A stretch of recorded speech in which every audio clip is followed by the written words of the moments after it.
Hey everyone, Andy Hall, Wildheart, 420. I'll have to tell you, one of the pleasures of being older is not being eligible for the draft here in the States. And then I was listening to the One of Ukraine the pleasures of situation, being older is not being. Oh, Sorry. and then I heard that they were calling up anyone from like 18 to the age of 60 in Ukraine, and I'm like, yeah, 60. Like if you're like 60 years old going out to the front. Andy. What's that? That just broke my heart. Yeah. To think there are even 40-year-olds being called up for that shit. I'm about to turn 40 and I'm too old for that shit. Oh, right. So, yeah. 60? 60, dude. 60. And my girlfriend turned, because we're watching the news together, she goes to me, it's like, so they're pretty effed, huh? And it's like, yeah, they call up guys my age to go fight in the streets. You're in trouble. And doesn't that just sadden you for Ukraine? Oh yeah. Those guys are those guys are screwed. And is it literally the case? Like, okay, this is my Aussie rant against the States. Sorry, but you'll go in for fucking oil. No, we can swear on this one. I'll try not to. We can you try not to, but yeah, this is the disposable channel right now. We can go in after oil. We can go in after, dictators that we then, like, 1 minute we're looking for Hussein, and the next minute we're killing Osama. Yeah. And I was like, hang on, weren't we looking for Hussein, and now we're getting Osama? Was it Hussein or Osama?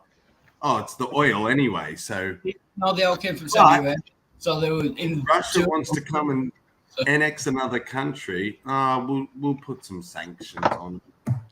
Yeah. Which China's going to undo anyway, and anything the rest of the world's going to try and stop selling to Russia, China will sell them. Yeah. What's up, Tobin?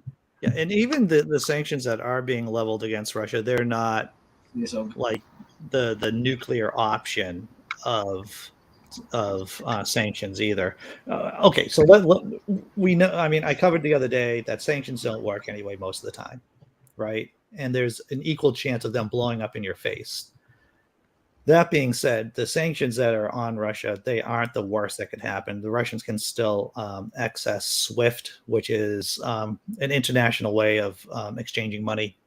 It's part of the international banking system, and Russian banks can still access that.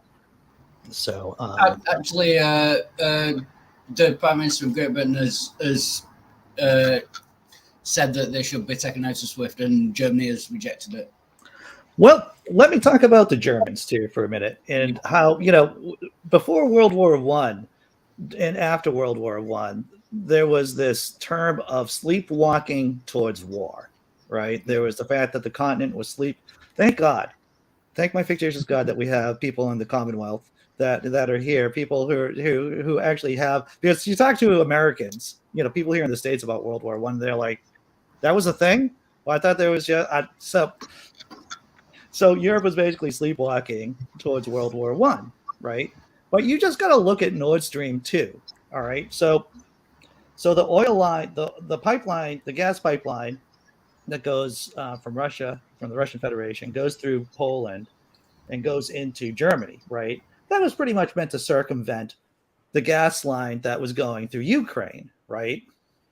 So now Ukraine was much more of an open target since they have this secondary pipeline going in. Well, Nord Stream 2 circumvents Poland.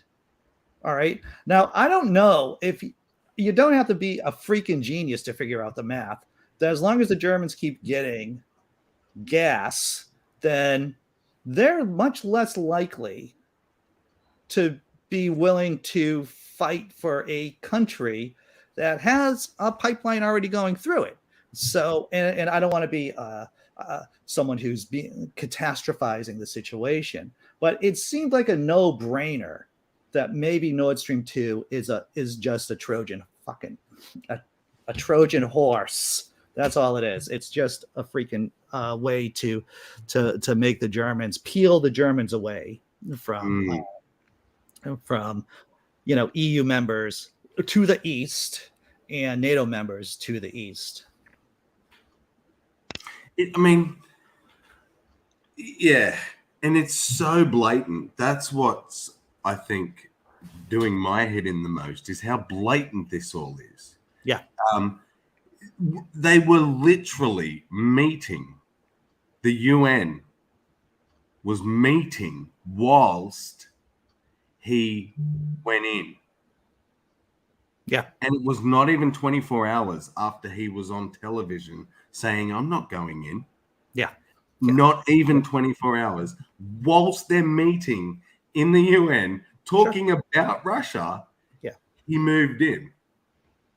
Yeah. And I was watching the UN live, and it was like, it was about half an hour after Russia moved in before you saw the message trickle in to the people in the UN. Yeah. And then all of a sudden they started talking about that.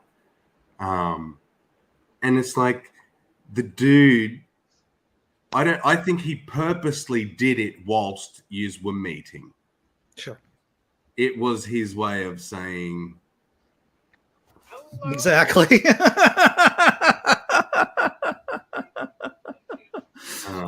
We're just sitting by, and it's like, oh, some sanctions, that'll do. Yeah, that'll work. Yeah. Frustrating, to say the least. And the main thing, and the reason I think I'm so triggered, that we forget the biggest part of this is that people are going to die. People have died. They will continue to die. And, once whatever Russian government or friendly Russian government takes over, there'll be a purge. There'll be a purge behind the scenes, that you got to get rid of all the Zelensky, people and anyone who was pro Western. There'll be some kind of purge. Because that's what Putin does. That's how authoritarians authoritize. They have to use terror. That's just how they keep order. Like that Lauren, whatever that Sheila was on earlier, was saying. Lauren. Go ahead, Sam. Yeah, like they do with the immigrants. Yeah. I was waiting for her to say they march them out into the streets and execute them. What were you going to say, Wildheart? Sheila means ladies. To anyone in the US, Sheila means ladies. Oh, the Karen. She's like person. Oh, okay, that's good. All right, that's good to know.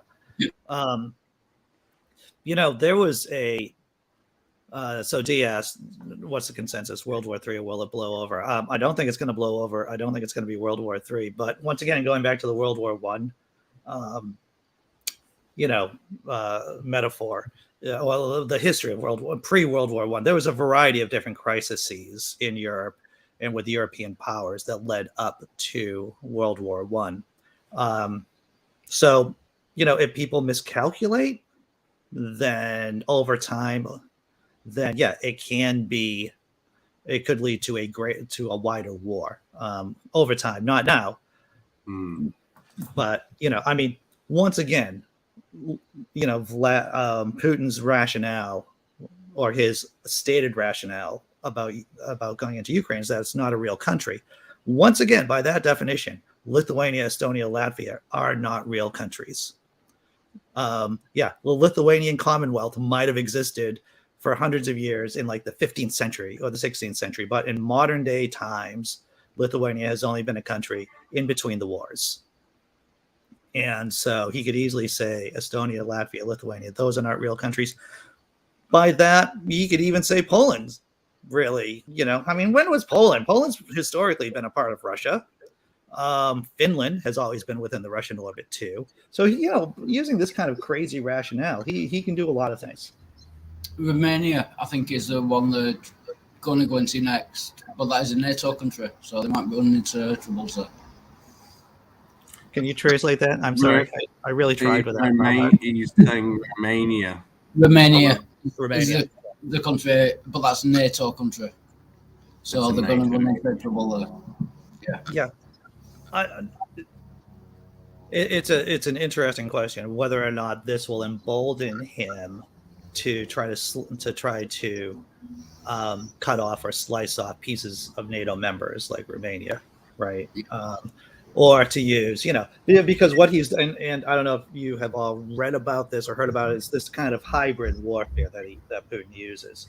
So it isn't just a military force that he uses, but it's propaganda, it's paramilitary forces, it's social media distortion of facts, which we've seen here in the States, and you can make it. Just before they moved in, that wasn't moving in, experts in the States were saying what will happen, we'll know that they're going to move in because they will attack them, the technological infrastructure. So they hacked in and wiped out a lot of their stuff just before they crossed those. So right. You'll know before. But there's that hybrid warfare, right? You were talking about. Yeah, it's a very different world now. It is, and you could say that Putin's been at war, has been in this hybrid war against the U.S. For years at this point, for years. Yeah, in regards to Dee's question, I don't think we're going to go to war either, because I think essentially he's going to get away with it. Oh yeah, definitely. I want to point out too that and I put this on my personal Facebook page, that this is a oil war in the sense that Russia wouldn't have two pennies to rub together if it wasn't for oil. They're a petrol state. Their economy, we've covered this before, is that it is the size of Italy. It is a army that has a country. It is a military that has a country. It isn't a country that has a military. So if they didn't have oil, if we weren't suckling at their teat for natural gas, they would be just another underdeveloped country that has an authoritarian leader that can't do anything outside its own borders. And I want to point this out again, because every single time I look at arguments against, let's say, geothermal power, geothermal or research going into geothermal power, is that, is too much costs. There's just too much money involved in doing research and, exploring geothermal power, which is, it's on all the freaking time. It's on. That's silly, right? That is like probably the most efficient way we could create energy is to, right? No. So, when you think about the fact that the hijackers from 9/11 came from a petrol state, right? Came from Saudi Arabia. Saudi Arabia has exported Islamic terrorism for decades. The fact that another petrol state, Russia, is causing trouble in Europe. I mean, what are the costs of having a fossil fuel based economy? It is too high. And people, and let's face it, our governments are enslaved and captured by the fossil fuel. At least it is here in the States, just captured by the fossil fuel industry. Yep, and it's not just the States. Our Prime Minister just decided, not just, but he's coming out of COVID plan, right? We had two things on the table. We lead the world in renewables, which is what we've wanted to do forever because Australia has the means to do it. We can lead the world. Yeah. And the other option was some more gas factories, whatever you call them. Yeah, the refinery. And of course, the public discourse was like, it's a no-brainer. Like, the future is renewables, so let's jump on the chance. Let's crack it for the rest of the world, be the ones to lead it, and it's going to cost us bugger all because we'll be selling this technology to the rest of the world. Yeah. And he turned around and said, we'll go with the gas. It only locks us in for 20 years or 30 years. It only locks us into another cycle of wars and conflicts around the world for another 20 or 30 years. Yeah. It's like if we go gas, we're going gas for 20 or 30 more years. Yeah. Bugger all, to use a non-American phrase. Bugger all the climate. It's stupid, is it? Yeah. And when you start to do the research, you see that it's not even in the benefit of our country. It isn't. Benefit of a few fucking oligarchs, at the top. This is the nature of this kind of distortion of when you have the ultra rich separated from everyone else, is the fact that they can distort the system to suit their ends and not the ends of the country. And that's one of the many problems about having this kind of two-tier society. I mean, the ultra rich and everybody else is that they do not care. And you see it in countries like Lebanon. You see it in countries like here in the States. A majority of people want universal health care. F you. Your opinions don't count. You don't matter. What matters are the money classes. That's what matters. And we got to stop thinking about people like Elon Musk or billionaires as being good guys with money. It is an institution that is evil and that they only care about themselves. Yep. Yeah, and people like to say, "Oh, Elon Musk pays more tax than any other billionaire," and so he should. But it's still it's nothing. When we pay tax, it hurts us. Yeah. Well, once again, they don't notice. It's not looking at the problem correctly. He could pay, but it is okay. So he pays more taxes. Is it enough? Is it enough not to distort the system? Is it not to corrupt the system?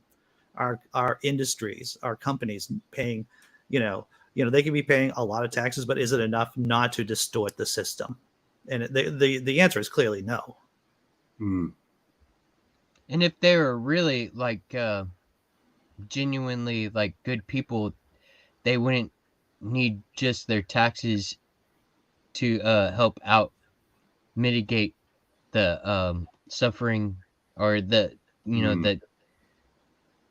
they could just do it on their own will. Yeah, they could build hospitals or whatnot, that will help us. Exactly right, and that's that mentality. They clearly don't want to do it.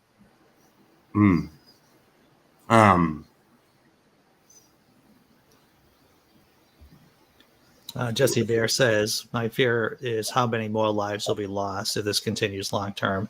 And if Trump gets back into office, I see him jumping into this. I would see Trump is stupid. There's no doubt about that.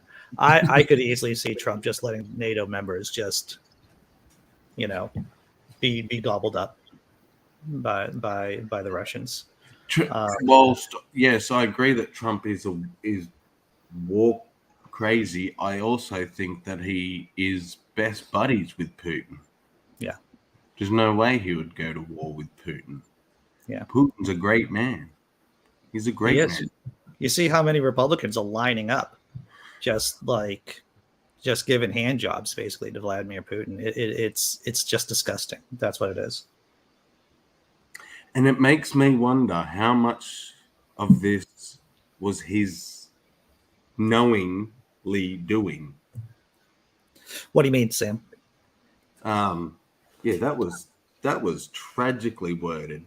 It's like 1:00 in the morning over there, Sam. So all sins are forgiven. All sins are too, actually. What did I say? How planned? Putin planned out having basically this love of Putin that I never saw coming. 6 months ago, I did not imagine that it would ever be a case where I was watching news reports with Republicans saying, I actually have more in common with Putin than our own American president. Yeah. Do you think I know he had a part in it, but do you think he knew that this was I think it's pretty clear that the Russians have been nourishing or have been nurturing American conservative Republicans here in the States. Remember, they had an operative in the NRA, basically a cute little blonde woman schmoozing with folks, obviously old dudes in the NRA, and so this is what this is what hybrid warfare looks like, right? is that, you want to turn as many people in your enemy country pro you, so you can undermine them from within. Yeah, they are steps ahead. I was wondering that actually whenever I started hearing Biden talk about the sanctions, I was like, so what is Russia's next move? They must have been anticipating this. They must know that is coming. Like, how many paces are they in front of us? Good question. It says a lot to me, Tobin, just the fact that they knew all they had to do was send in a young, good-looking woman, and all these old white fat cats lapped it up. Who are usually sexually repressed in a way. They can't, Right. You see the same phenomenon with Elizabeth Holmes, who ran Theranos, who was big, con woman, right? She was pretty enough, she was blonde enough, she was blue-eyed enough, and so she was able to con all these conservative old dudes out of hundreds of millions of dollars for equipment that didn't work. Yeah. It says a lot, doesn't it? Well, some Russian troops have been laying down their arms and surrendering to the Ukrainian people. If they do, I suggest those Russian troops to get the F out of Ukraine and head towards Poland. Keep going. Just keep going west. Just keep going as far and as fast west as humanly possible. Yeah, because staying there, you're in trouble. Yeah.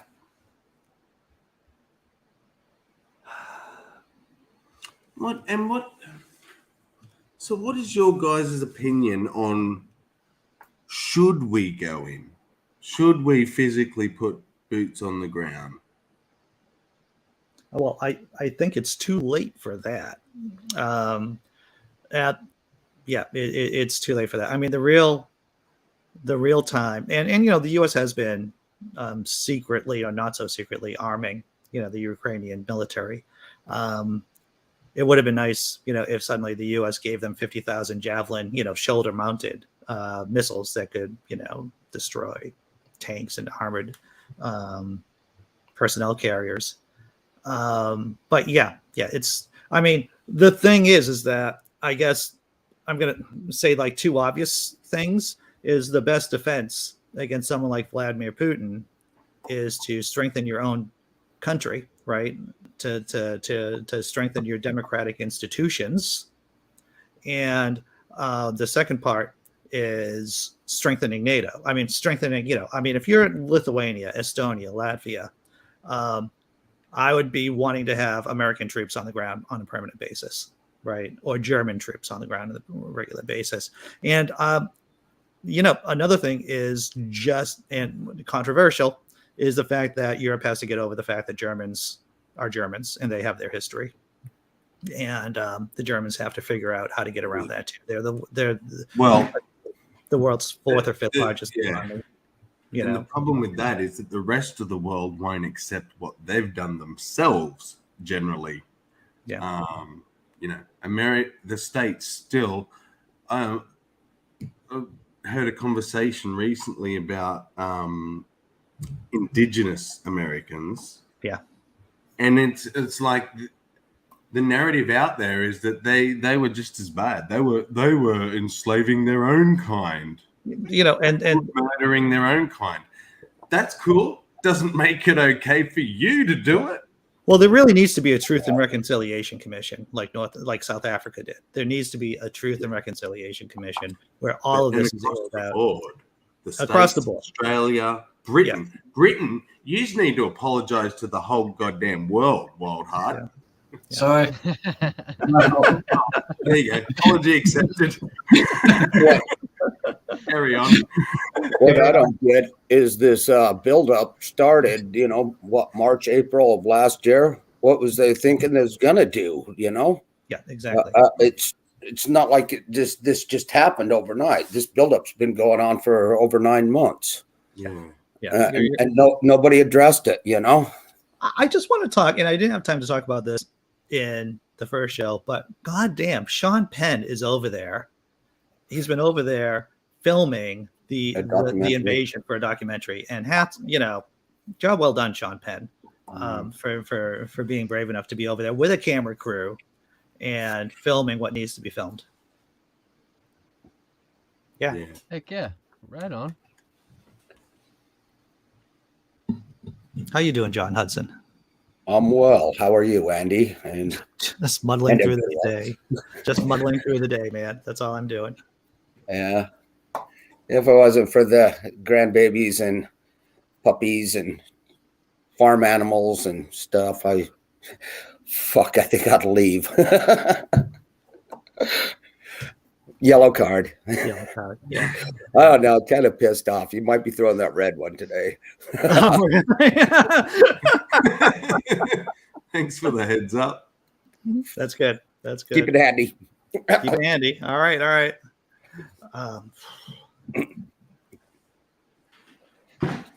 That's craziness, man. Yeah. Yeah. There's a good chance that Zelensky won't be president by Monday. I mean, that's the talk, right? Is that whatever is going on in Ukraine, that he might either be a government in exile or officially not the president of Ukraine. Yeah, I can't believe he hasn't hightailed already, The man's got balls, I would have. I'm having deja vu, Andy. Yeah. Wasn't something happening with Taiwan? And weren't we sitting here saying where the world sat by and watched it happen? Like, with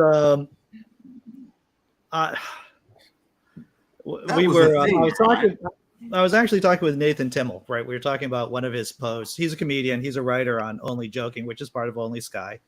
And he wrote the last sentence to his most latest post referenced, whether or not, Russia's ever going to actually invade Ukraine. And of course, we had to scrap that last line because it had happened. And then he's like, I'm just going to throw a thing in about China and Taiwan. It's like, spot on, sir. Spot on. Yeah. Because once again, when you think about the calculus that countries make, whether or not they're going to pull the trigger, right? Russia knew that it was decreasing in power in relation to its neighbors. Ukraine was a power on the rise. John Hudson, we lost John Hudson. Technical Texas issues, maybe. But, Ukraine was getting to become a legitimate military and industrial power. They could not do that. And so, the Russians knew that in relation, their power was decreasing. The Chinese, there's a lot of people talking about how powerful China is, but in relation to its neighbors, they're at the top of the crest and slowly going to be decreasing. Their population is decreasing. Their economy is changing or has already changed to a consumer-based economy. And so, this is when countries decide to start pulling triggers, is when they realize that if they're going to do the thing that they want to do, it's going to be now as against to 10 or 20 years down the line when they are significantly weaker in comparison to their neighbors. And we know this. Why did we sit by? We knew 9 months ago? We knew Russia was going to take over Ukraine years ago. Yeah. Let's be honest. It's what's that, John Hudson? I think you're garbling. I didn't say a thing. Oh, you didn't? Okay. I'm sorry. But once again, it's this sleepwalking kind of attitude, right? This whole sleepwalking into the future. It's like, why did the Germans decide to scrap all, and good job in scrapping your nuclear, your fission reactors, right? But why did you decide that your default position was going to be getting more Russian gas, right? I mean, if you knew that you were going to get rid of all of your nuclear reactors, shut them down, why didn't you have a plan besides cozying up to the dictator and their energy supply? That, was such a freaking stupid species. I mean, I don't even know. I think if aliens are looking at us, they're like, this all makes sense. This whole mask thing about how people don't want to wear masks, or that people deny the vaccine, or QAnon with the Luciferian regimes, and the fact that the Germans decide that, yeah, sure, we're going to close down all of our nuclear power plants and then just take Russian gas. It all makes sense because we're a bunch of effing dummies. They're just a bunch of dummies. See, when you put it into a sentence like that, I honestly don't recognize the world that I live in. Yeah. Well, that's the thing. I think, I think that we have psychological defenses, right? To keep us, right? Because you talk about, so this is something, right? About the fog that keeps us married to our toxic belief systems. You look at Christians, you look at Islamists, you look at people and we could see that clearly because we're on the other side of that, right? But it's once again, how do we practice skepticism and humanism? And that means we have to be, it's a radical position. We have to be able to take those principles and affect it and use them for economics and in terms of politics. And it's a heavy lift for us with our stupid brains. It's a heavy lift. Mm-hmm. Well, Simply Secular Dave says, if NATO cared about Putin invading Ukraine, they'd have done something years ago. They all been, yeah. I think there was basically a passive acceptance. Once again, sleepwalking into this. And then once again, like, how do you make a move on something that you can foresee happening, but there's no verification that it's actually going to happen? Like, well, am I thinking wrong? No, the buildup should have been a warning sign in the beginning. I think it's difficult for us as individuals and as groups to think about the wolf is always at the door, right? Yeah. I mean, for me, with my minor anxiety issues, I'm comfortable enough to realize that, the wolf is at the door. It's always going to be at the door, and it's about how to manage that in, how to be able to think of ways of coping with that. But a lot of people don't, it's unless, you might be, it's difficult, especially people in industrialized countries, right? Where things are so good most of the time, it's difficult for us to realize that things can go sideways in a hop, skip, and a jump. Yeah. Like it did. That there's helicopters flying over, parts of Ukraine and firing stuff. I heard they're coming up through Chernobyl or whatnot. Yeah. We lost Sammy there. What's the advantage of having Chernobyl?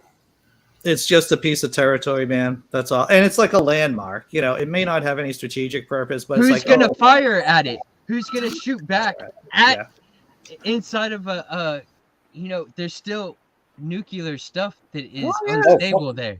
Yes, absolutely. So if you try to take any defensive action against them coming up into Chernobyl, you're endangering, it's like getting into a firefight in a submarine, right? Like shooting guns off a submarine. It's like, that's not a good idea for anyone. Wait till you got a wind that's coming out of the southwest and Ukraine blasted themselves and So we have someone else. What are you sharing with us, brother? D shared. Okay, yeah. Oh yeah. Love your country. The president of Ukraine, I won't say his name, leaves his presidential suite and gets ready to fight with his military troops and protect his country in the war against Russia. Honor and respect for this humble president. Yep. The president's gone out to fight. Oh my goodness. Comedians are crazy. There's one more too. Let me go back. Click on that one. Thanks for posting that up. So that's the mayor. Oh, this is the mayor. He's out there doing his bit. Good for him. Wow. Yeah. Well, I suppose if you start drafting 60-year-olds, then it makes sense that the president and the mayor would just go out and start shooting too. Yeah. Tough decisions. Well, we can proudly say that Mitch McConnell would be doing the same thing, right? Yeah, if they had army pants with built-in diapers. Right. Good point, John Hudson. Because I'm sure he'd be shitting himself. Yeah. Oh, Yeah. Imagine Trump, our commander in chief. I just did. Yeah. Yeah.